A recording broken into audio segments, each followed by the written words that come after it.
Hi, I'm Srishti and I'm here to explore what it means to live a creative life. One of the things that I wanted to work on was my communication and public speaking. So I joined this international organization called Toastmasters. Now, Toastmasters is present in a lot of different countries and they have 11 pathways that you can pick from. The one that I have chosen is called Persuasive Influence because I wanted to develop gravitas and leadership skills. Regardless of whatever path you take in Toastmasters, the first speech that you give is the Icebreaker speech. This is a speech which is 4 to 6 minutes long and it requires you to introduce yourself to your club members. A lot of times, people talk about their lives in a chronological way. They start by talking about their childhood, their hometown, where they grew up, what their background has been, and what have they done up until now. Some people talk about their work and hobbies, and some people choose to talk about other things altogether. For me, I wanted to talk about why communication was important to me, and I wanted to do that by bringing to light one of the incidents in my life where I realized how important it was to be able to speak and speak well. In a few seconds, you will be able to see my speech as it is. My club is a digital club, like it's an online only club, and therefore most of our meetings are recorded on Zoom, and that's what I'm going to share with you. So without much ado, or without much further ado, here's my speech. For Srishti Mehrotra, a letter to my 11-year-old self. A letter to my 11-year-old self, Srishti Mehrotra. Hey, are you excited for your party at Nirla's today with all of your friends? You're going to have a chocolate truffle cake with Spider-Man on it. Being 11 is so good, right? Pooja auntie is your class teacher. You're old enough to finally have get-togethers with all of your friends, and too young to contemplate your future and past on every birthday like your older self does. Your only worry is what you want to be when you grow up. This week, it's veterinary doctor. Last week, it was zookeeper. Next week, she'll say it's astronomer. But what if I told you everything is going to change drastically? To this, you'll say you already know that mom has been going to the construction site every day and everyone already knows you're moving to Noida. And you're not wrong. You will move to Noida and you won't see any of your childhood friends again. But there will also be other big changes. One day, during the summer holidays, you'll have a stabbing pain in your stomach. And when you go to the bathroom, you'll see your underwear drenched in blood. This process will repeat every month after that. You leave the cocoon that Sardar Patel Vidyalaya is and move to another country where the only person who speaks your language is a Pakistani boy who wouldn't want to be seen dead talking to the weird new girl. And people will think you're slow because, unlike your previous school, which taught you in your mother tongue, the new one will be English medium. And every class and every conversation will follow a 4-step process. Listening to the question in English, mentally translating to Hindi, coming up with an answer in Hindi, and then mentally translating back to English. So by the time you finish this process, you would have spent a significant amount of time in your head, zoned out, and the person talking to you would have given up on the conversation and moved on to better things.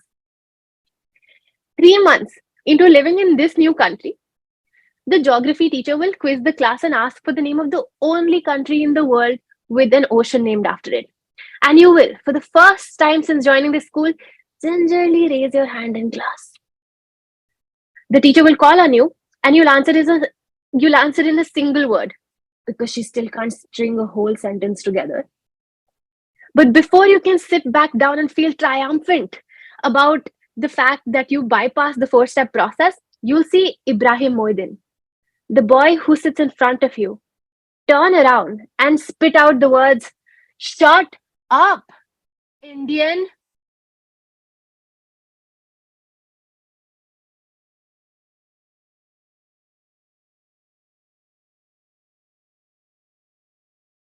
Well, freeze for a moment. You won't find the words in time to reply, but you will feel enraged. You will feel the anger rising in your blood and burrow into your bones. Even 17 years later, every time you think of this incident, your, your hands will involuntarily curl into fists and your bones will still ache with indignation. But in that split second, you will make up your mind.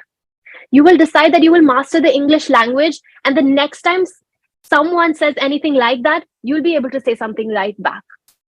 So you'll start reading slowly at first, and then rapidly consuming everything you can get your hands on. You'll read the newspaper from cover to cover every single day. You'll have so many books that your house will run out of storage space, and your mom will be forced to sign you up with the British Council Library and take you there religiously 2 to 3 times a week until 6 months later when the British Council will cancel your subscription because you would have read every single book in the young adult and children's section.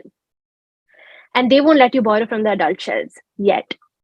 In 2 years, you'll not only be fluent, you'll be the school topper and well known for your grasp of the English language. But you won't stop reading because by then you would have begun a love affair with language. Speaking of affairs, around the same time, the girls and boys in the school will start noticing each other. But no one will notice you. And now I know that it's not you.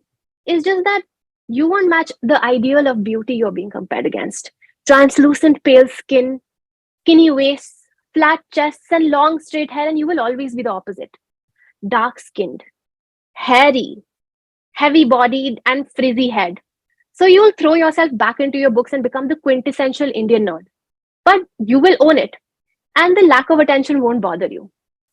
Eventually, you'll realize that being liked for your mind is better than being liked for your body, and also because real teenage boys are nothing like the ones in books. And you'll decide to become a poet or a writer or an anthologist. Years later, you will finish your schooling in India and your teachers will have many hopes and dreams from you, but you will shatter them all by choosing to study fashion design. Your own father will not speak to you for 5 years because the only way to gain his approval is to study engineering, but he'll come around eventually.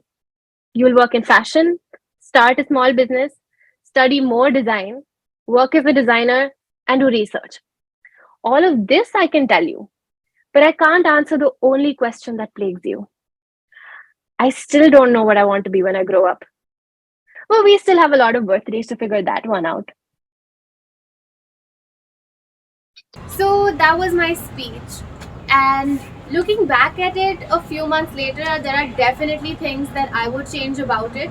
But at that time, I really felt that this was my best attempt ever. The good thing about Toastmasters is that at the end of every prepared speech, you have a dedicated evaluator to tell you what you did well, what you didn't do so well, and give you a few tips to challenge yourself really.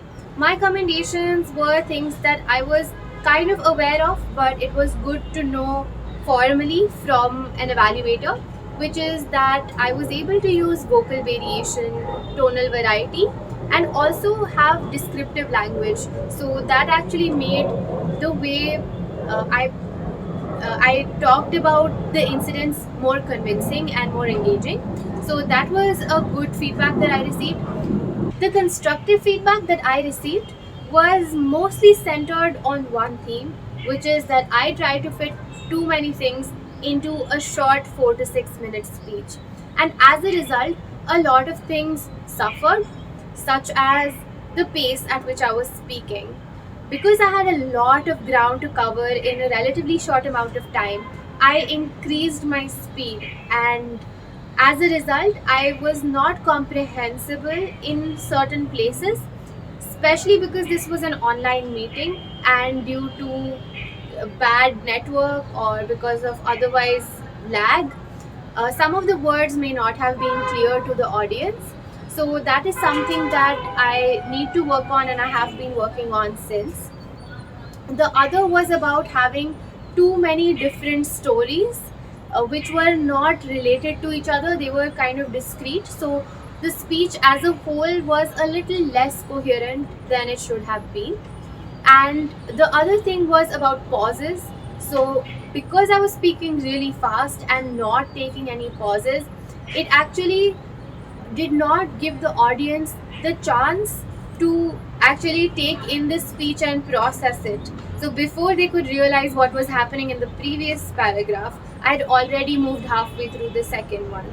So this is the feedback that I received for my first speech that I have been working on in the last few months. And in fact, this channel is also one of the ways in which I want to practice becoming a better communicator. And I would love to have you all on the journey with me. So thank you so much for watching this far, and I would love to know what you thought about my speech and about the evaluation and anything else you might want to share with me. Thank you.